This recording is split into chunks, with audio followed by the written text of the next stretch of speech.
Hello, I'm Kathy Peterson, a volunteer with the Dayton Area Chamber of Commerce. You're watching Business Connection, a program produced by the Dayton Area Chamber of Commerce. The Chamber is committed to finding business solutions by collaborating with regional business leaders on key issues. Our guests today are Jason Antonick. He is the Manager of Economic Development for the Dayton Chamber, and Barry James, President and Portfolio Manager with James Investment Research. Our topic today is the economic outlook for 2014. Right. Welcome to both of you. Hello, You Kathy. always provide such Hi. great information for us. Now, as we enter 2014, we take a look back on 2013. Mr. James, can you sum up the overall economic trends for 2013? What succeeded, what failed, and what was unexpected? Well, sure. The areas that really did well were automobiles, homes, and energy. In the United States, we had major advances in all three of those, and that was really bright spots that we had in the economy.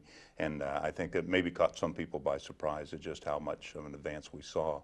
On the other side, we struggled. The economy didn't really hit on all cylinders through the year. And we, of course, had the implementation of the new health care law, the Affordable Care Act, and that's caused a lot of confusion, to say the least.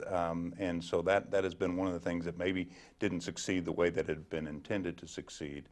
And the employment situation, we saw the unemployment rate drop very nicely throughout the year, but you know what? There really weren't that many jobs made. And that's the biggest, I think, drawback to what we've seen, is that most of the jobs are new jobs are temporary jobs, or they are part-time jobs, so they're not creating full-time jobs. And so that's, I guess, the biggest thing that's kind of slowing the economy down. Mm-hmm.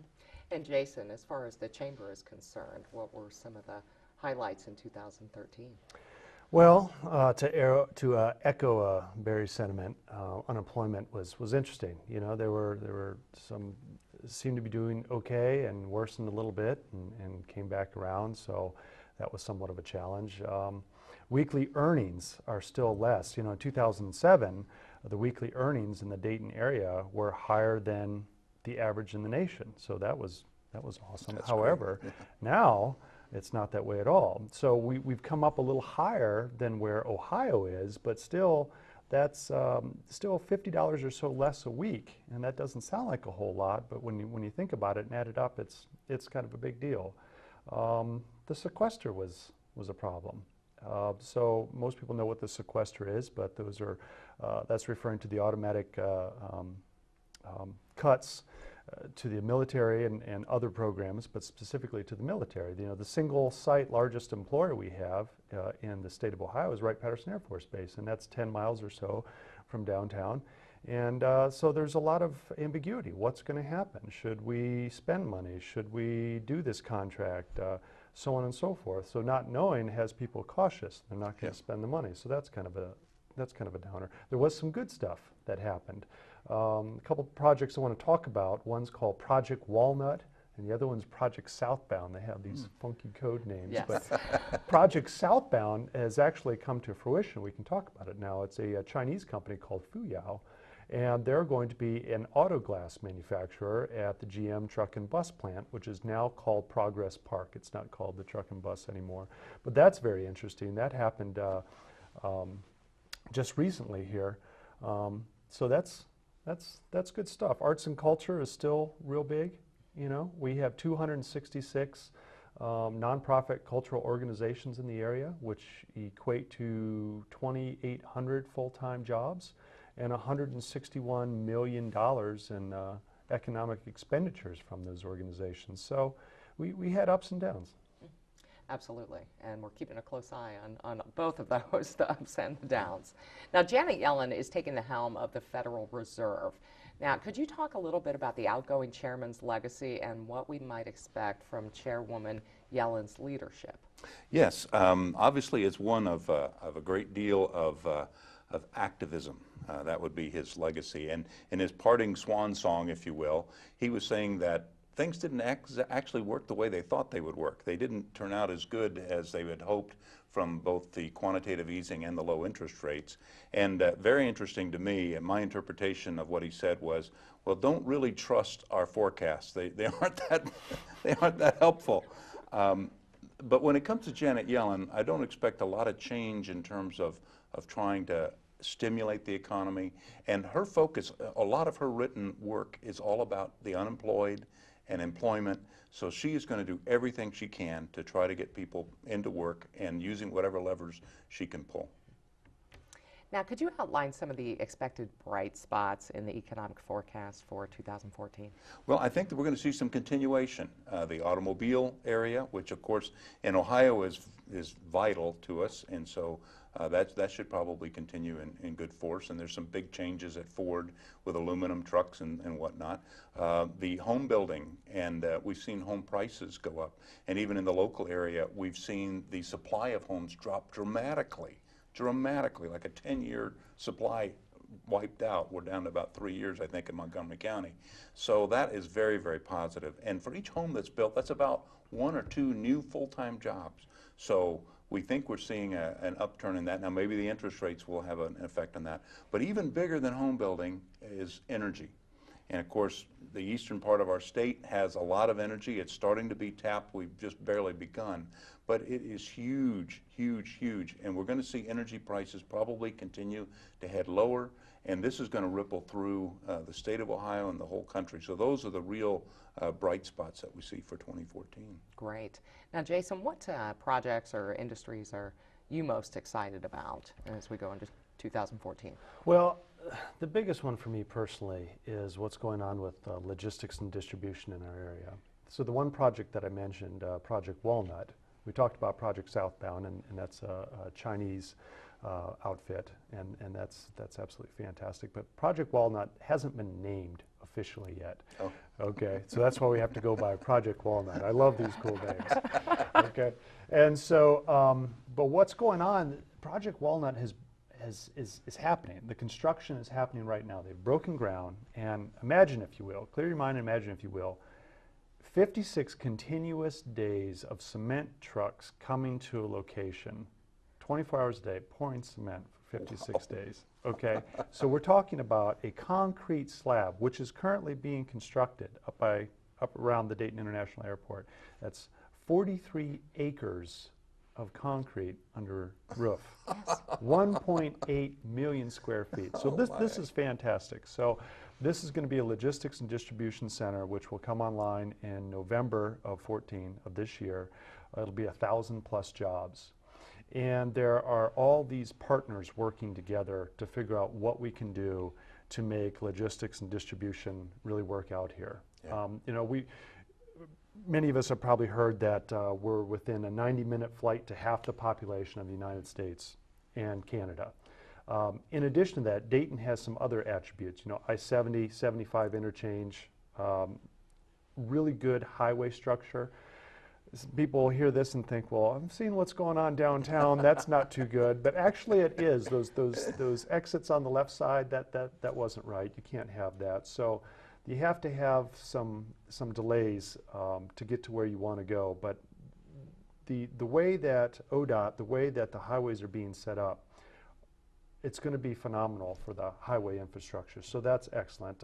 Dayton, Ohio is situated within 11 to 12-hour drive of all the East Coast ports, which is going to be huge because the Panama Canal is being widened, okay, and made deeper. So the Panama Canal is an important thing you don't have to go around South America, you can just cut right through Panama, but only certain boats, only certain ships can get through there. So now it's wider, it's deeper, and that's going to mean that East Coast ports are going to be able to get the cargo that was coming to the West Coast ports. Oh. So this is a big deal. We have really low wages here. Okay, we have all these different things stacked on top of each other that talk about why logistics and distribution is going to be so important in the Dayton area. And I have this little graph. I don't know if we can key in on it here or not. But so when you have logistics and distribution centers in the nation, if you're going to have one center, okay, it should be in Nashville, Tennessee. If you're just going to sell your products, if you're going to have your products move out of one center, it should be in Nashville. Well, Dayton, Ohio is within the margin of error. If you're going to have between 2 through 7 logistics and distribution centers, they call them DC centers in the nation, Dayton, Ohio is either the optimal location or within an extremely small margin of error. And that's what I like about this graph.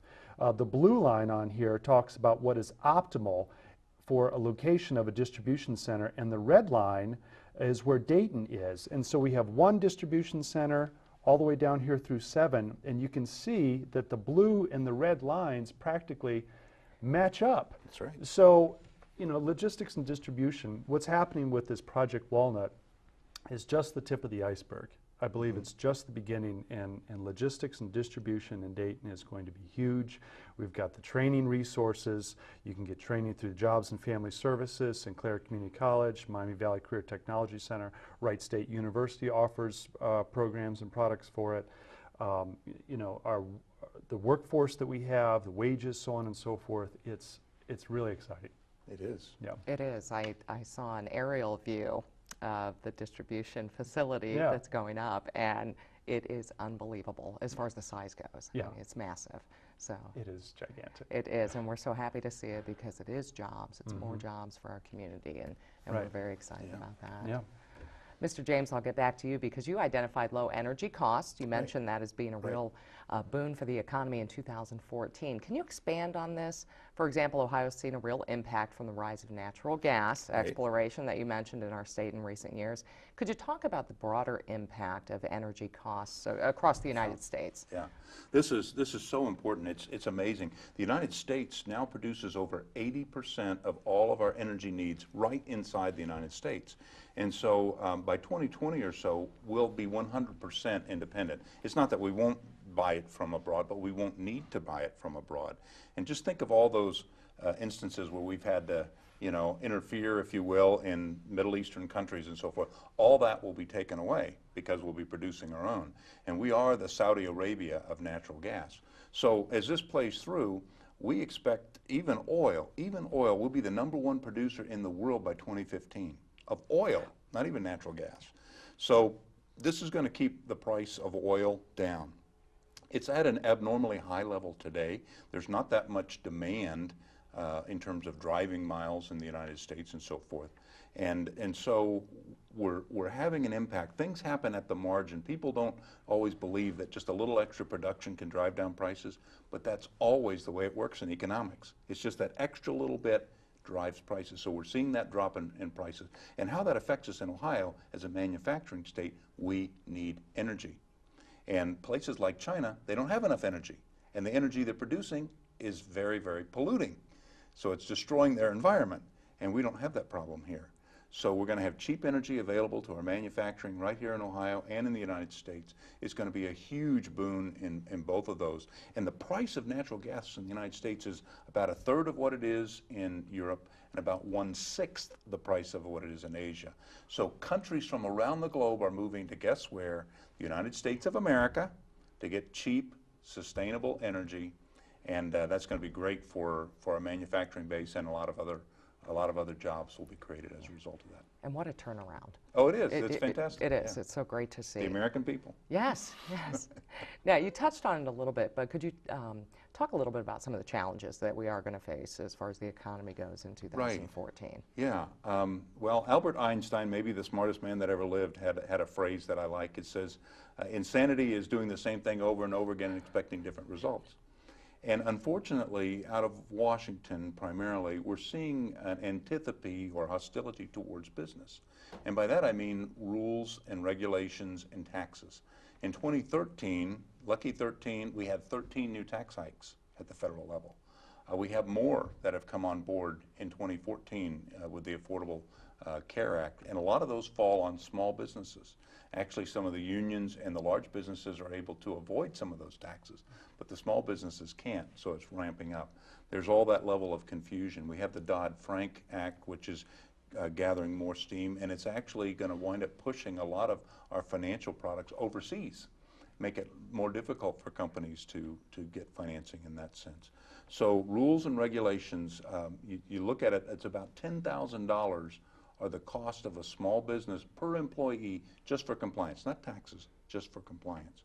So those are the major hurdles, and we're not seeing any talk about cutting taxes out of Washington. So you've got that kind of hurdle that we have to overcome. And so we also have, in the case of the Federal Reserve, we've had easy money for a long time. We've had quantitative easing. It didn't work the way it was supposed to work. And so quantitative easing is going to be going away. So that will have an impact on both interest rates and on people's perceptions. And we could see a lot more volatility in the stock and bond markets in 2014 as a result. Sure. Now, Jason, what about locally and regionally? What do you expect to be some challenges? Good question. Probably some of the same. Yeah, absolutely. You know what? One thing that I thought was really interesting here lately, Barry and I were talking about it a little bit ago, was taxation on the state level and how that has been. Now, in 2010, Ohio was ranked 44th among CEOs. 600 plus CEOs ranked Ohio on quality of life, taxation, etc., and we ranked very low. Okay. 2 years later, in 2011, well, let's take it back. 2011, there were some improvements. We moved up to 35th, ranked 35th. Let's go in the right direction. And then in 2012, we moved up to 22nd. So that's an important step, moving from so far down, being looked at as a place you don't want to have your business. The regulations and taxes are too high and it's not a good thing, to coming up to where we have. That's really impressive. So, you know, I'm excited about that. The regulations, Barry and I, we've talked about it. It's still, it's very much a challenge, and it's something we're trying to work through here in the state. So I think that's pretty exciting for me. It is. I'd just add one thing to that the state of Ohio has so many things, not just the energy, but we balanced our budget without raising taxes. We actually had the tax cuts come through. Mm-hmm. We've got a low cost of living. We've got good education throughout the state, especially in the Miami Valley, you know, the higher education that's available at a reasonable cost. The commute times are low. There's so many good things. And we're going to be a center, I think, for the next 10 years that will be drawing people, drawing jobs, drawing businesses, and this distribution is going to be a big component right here in the Dayton area. Well, I saw a publication here earlier in 2013, and it talked about the shale industry, fracking and whatnot, right. And that's what all this natural gas is what we're talking about here. And of course, that's a eastern part of the state. I mean, the drilling and whatnot is happening there. But this publication talked about the fact that the largest increase throughout the state was from companies in southwestern Ohio, which is us. Yeah. Yeah. So the support services, whatnot, are here. So that's where the largest growth was. It's also my understanding that they're drilling the holes in the eastern part of the state, but they're holding off just yet. They're not taking the gas out. Right. They have it plumbed and ready to go, and when the time is right, then they'll hit the switch and do it. So that's neat. It is. It is very exciting.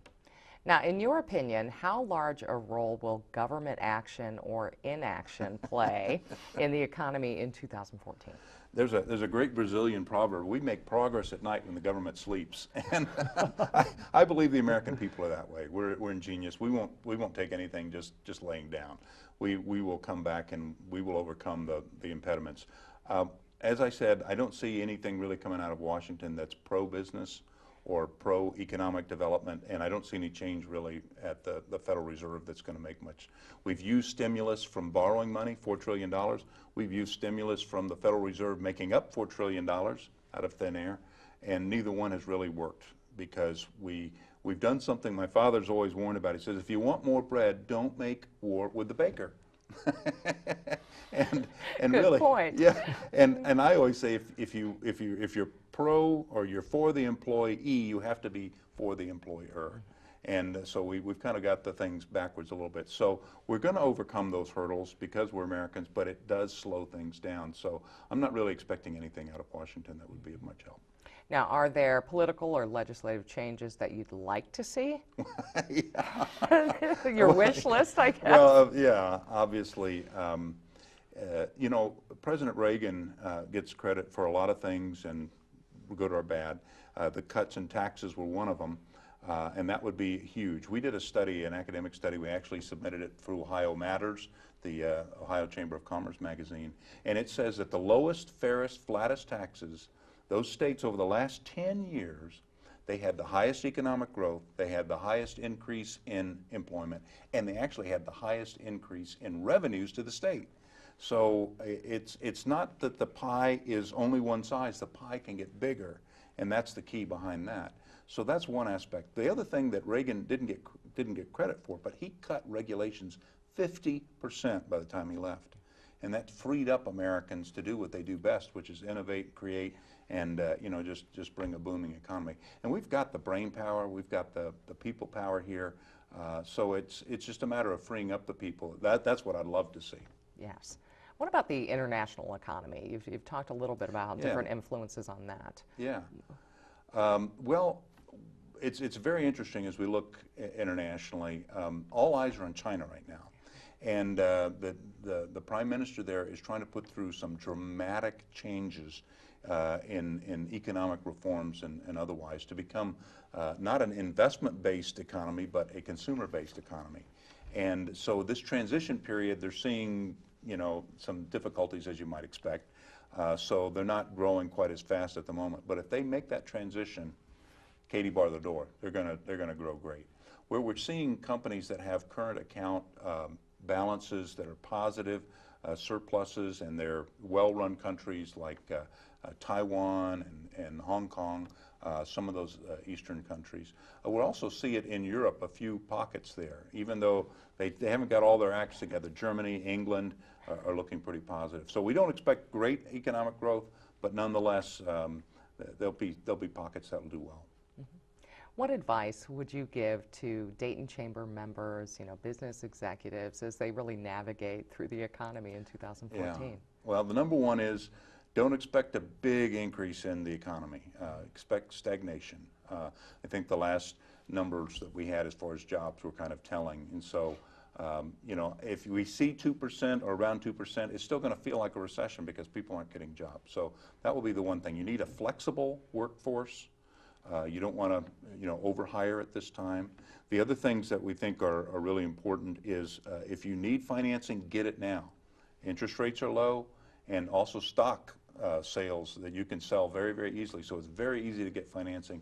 Put it in your back pocket, even if you have to at this point in time. So the other aspect would be technology is going to be vital. People are already aware of that. That's how you control a lot of your costs, and that's one of the problems why we're not having the employment. Is that companies are finding ways to improve with technology. But if I were a business person, that's what I'd be looking to do. And Jason, what are some of the things happening right here in the city of Dayton that you're excited about, that we're going to see in 2014? Well, residential boom, you know, Sims development. Mr. Sims said he was bullish on Dayton, and he is. I think it was 2011 or so. He built these units on, I think it was First Street, 20-some units sold out before they were completed. Looked at that and said, oh, what have I got here? He's onto something. Yeah, and so he's I think he has 20 to 40 more under construction. A great many of those have sold. On the corner of 4th and Ludlow, the old Cox building has been torn down. Leaving the original structure. There were 4 structures there. There was one built in 1908, 22, one in the 50s and the 70s. They kept the original 1908 structure where James Cox's office was, and tore down the rest. And there's going to be student housing there. So that student housing is for Sinclair Community College. Wonderful. So that's really rare, a community college to have student housing. So there's going to be 350 plus units there. So that's exciting. There's a new development called Water Street. Water Street is a mixed-use development, and that is across from the Dragon Stadium, next to Mad River. I think where the Mad River combines with, I guess it's the Stillwater, becomes the great, or Little Miami. I should know my rivers better, having lived here so long. But right where it combines. So it's called the Water Street development, and that makes sense. So that'll be a mixed-use complex, 50,000 square feet there. A parking garage with 480 spaces, 150 apartments there, with the possibility for additional. So, you know, some of these things are going to come online. The Sims development, I believe, will be open in 2014. The student housing should be constructed this year. potentially be open by the end of this year. I think Water Street will be something that will probably end up happening in 15. But there's a real boom to move back to the city. I live in Huffman, which is just on the other side of St. Anne's Hill. So still very close to the Dayton area, and it's so nice. I mean, I can ride my bike or walk to work or whatever I need to do. Everything's real close. We just need a good grocery store downtown. That's That's right. the last thing we're working on. We got to get this grocery store. We got the one on the Kroger on Wayne, but I don't know what'll come of that. But anyway, that's another thing. But still, residential is pretty exciting development for the city. Yeah. Because if you have the people down there, yes, Right. it's going to draw the other businesses Right. that support the population down there. Right. Yeah, and there are small businesses too coming online. There's on Wayne Avenue, just beyond Fifth and Wayne. There's So Dayton, Press Coffee Shop. There are a number of little shops popping up there. When you get to Third, where Wayne runs into Third, going out East Third, there are new developments there. So I mean, it's grassrootsy type stuff, small developments, and there's a renaissance in downtown Dayton. It's nice. It is. I love that feeling. Very exciting. Jason Ansonick, Barry James, thank you so much for joining us today. You've been watching Business Connection. I'm your host, Kathy Peterson. Now stay tuned for a message from the Dayton Area Chamber of Commerce. As you know, the federal government's Federal Aviation Administration announced on December 30th that the combined Ohio-Indiana region would not be one of the 6 major test sites for unmanned aerial systems. Once again, Ohio was slighted by yet another federal department of our government. Remember our rejected bid for one of NASA's retired space shuttles for our Museum of the United States Air Force? This just leaves me bewildered.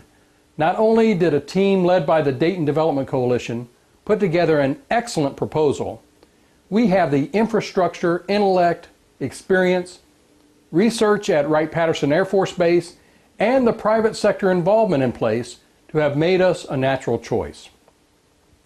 Let me thank those elected and community leaders and organizations who worked very hard on this initiative. Even after the announcement, they have been gracious and positive over our future opportunities in the growing field of UAS, a trend that will become a $94 billion industry by 2020, and one in which we deserve a significant part.